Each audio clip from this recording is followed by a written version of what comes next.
देखिए ऐसा है ना, कोई भी हमारा जब हिंदू त्योहार आता है, होली जब आता है होती है, तभी हम लोग को फुकट के एडवाइस दिए जाते हैं कि ड्राई होली मनाओ, एनवायरमेंट फ्रेंडली होली मनाओ। जब भी हमारा दिवाली आता है तभी पटाखे मत बजाओ, उसके वजह से एनवायरमेंट को हानि होती है। अभी वही सब जो हमको जो कोई फुकट के जो ये एडवाइस देने वाले, अभी बकरी ईद के टाइम क्यों बोलते नहीं कि एनवायरमेंट फ्रेंडली बकरी ईद करो, वर्चुअल बकरी काटो? क्यों नहीं बोलते ऐसे? क्यों नहीं पूरा मुस्लिम समाज साथ में आके ऐसा सोचता है कि चलो हमारे इस त्योहार के वजह से इतने सब बकरियों को काटा जाता है, चलो हम एनवायरमेंट फ्रेंडली बकरी बनाते हैं। कहाँ गए वो पशु प्रेमी जो हमको हिंदुओं को ही जब सब एडवाइस देने वाले? कहाँ गए वो? ऐसी भूमिका अगर सभी मुस्लिम समाज के सब लोग ने ली ना, तो बहुत फर्क समाज में होगा। सर्वधर्म समभाव है ना, तो जो नियम हिंदू त्योहारों को लगाया जाता है, फिर वही नियम अभी बकरी ईद के टाइम क्यों लगाया नहीं जाता है? तभी इनको बकरी काटने का परमिशन क्यों देना चाहिए?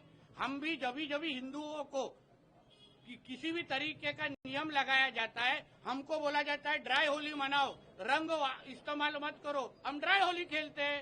पटाखे मत बजाओ 10 बजे के बाद, तो हम पटाखे नहीं बजाते। तो फिर अगर ये डॉक्टर बाबा साहेब अम्बेडकर जी का संविधान के अनुसार हम सब चल रहे हैं, शरिया के अनुसार नहीं चल रहे, कानून के हिसाब से, तो जो नियम हिंदू पालते हैं, हिंदू फॉलो करते हैं, वही नियम मुस्लिम समाज क्यों फॉलो नहीं करता? ये मेरा सवाल है। अब आदमी कहते हैं कि कुर्बानी देना हमारा अधिकार है, कुर्बानी देने से हमें तो पटाखे फोड़ना हमारा अधिकार नहीं? होली खेलना हमारा अधिकार नहीं?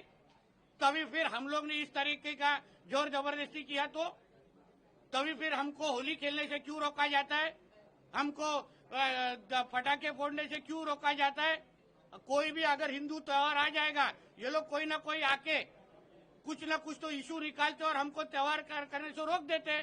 फिर अभी बकरी ईद के वक्त जो कुछ हमारे हिंदू समाज को मुंबई के अलग अलग तरीके बहुत सारे स्टोरीज आ रहे, घाटकों पर से आ रहे हैं, फिर कोई मुलुंड से बता रहा है।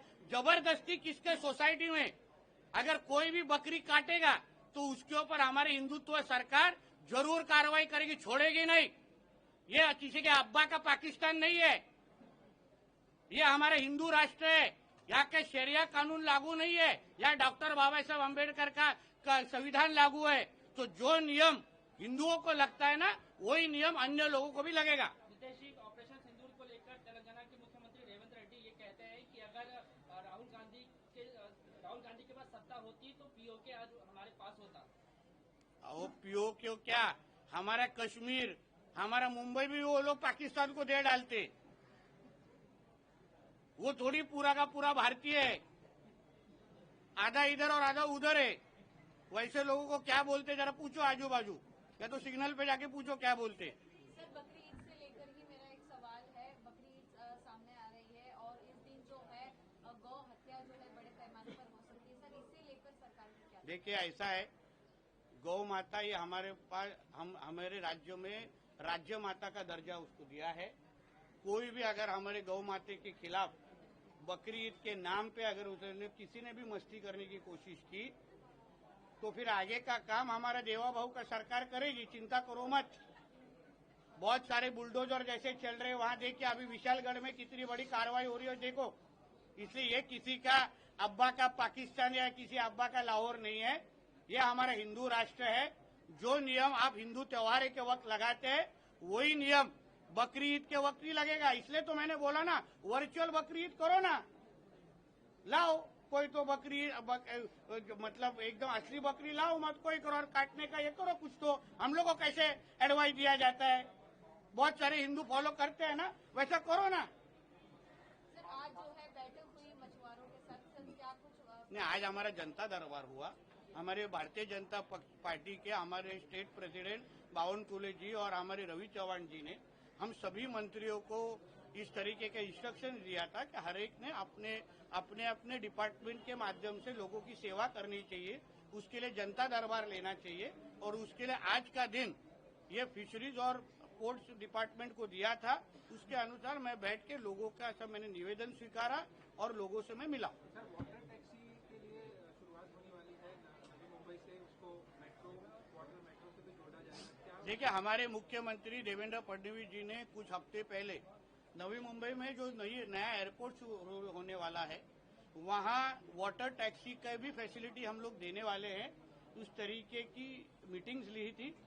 फॉलोअप मीटिंग्स के हिसाब से मैं वो डिपार्टमेंट का मंत्री हूँ, इसलिए मैंने आज पोर्ट्स डिपार्टमेंट के हमारे अधिकारी, उसके साथ नवी मुंबई के सिडको के कुछ ऑफिसर, उनके साथ मुख्यमंत्री जी ने दिए हुए इंस्ट्रक्शंस को हम किस तरह से फॉलो करें, इम्प्लीमेंट करें, इसके लिए मैंने आज मीटिंग ली।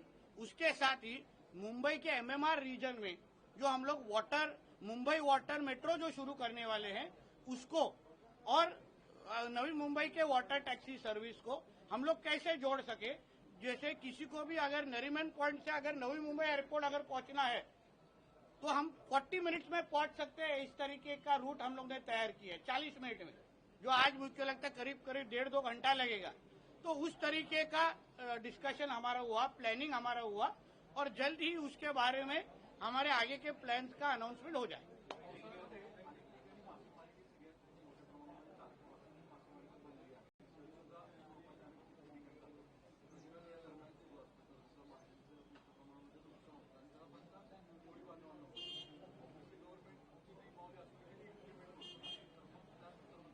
काय ह्याच्यात 2 भाग आहे। एक तर जो काय वर्षानुवर्ष असलेल्या नियमामुळे या काळात मासेमारी तशी बंद असते, जो केंद्राने आणि अन्य लोकांनी लावलेला जो नियमच आहे तो वर्षानुवर्षी आहे। त्या बाबतीमध्ये पण मच्छीमार आमच्या बांधवांमध्ये विविध मतप्रवाह आहेत, त्याच्याबद्दलचे विचार आम्ही करतो। पण त्याचबरोबर या कालावधीमध्ये आमचे मच्छीमार बांधव आणि भगिनी कुठल्याच पद्धतीचा व्यवसाय करू शकत नाही, आणि म्हणून सरकार म्हणून आम्ही त्यांना काही अनुदान देऊ शकतो का? कारण का त्यांची चूक नाही ना, या 2-3 महिन्यामध्ये पाऊस पडतो, म्हणून आम्ही असंख्य निवेदन त्या बाबतीमध्ये पण माझ्याकडे आलेले आहेत।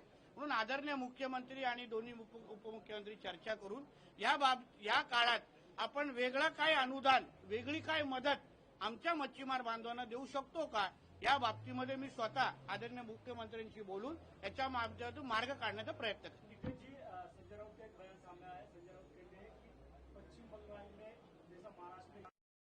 क्या है, ये लोग लड़ाई के पहले ही रोना चालू करने देते हैं। उसका अगर लोकसभा के बाद ऐसा रोना चालू नहीं किया, जब उनके सांसद चुन के आए तभी उनको ईवीएम से प्यार था। अभी जब लोग विधानसभा में मुंह पे खाने लगी तभी उनको ईवीएम बुरा लगने लग गया। जहां जहां इनको परेशानी होती है वहां ईवीएम बुरा होता है। संजय राजाराम राउत की पुरानी आदत है, उसको ज्यादा सीरियसली लो मत, उसके घर पे उसको सीरियसली लेते नहीं आजकल। चलो, थैंक यू। जय हिंद, जय महाराष्ट्र।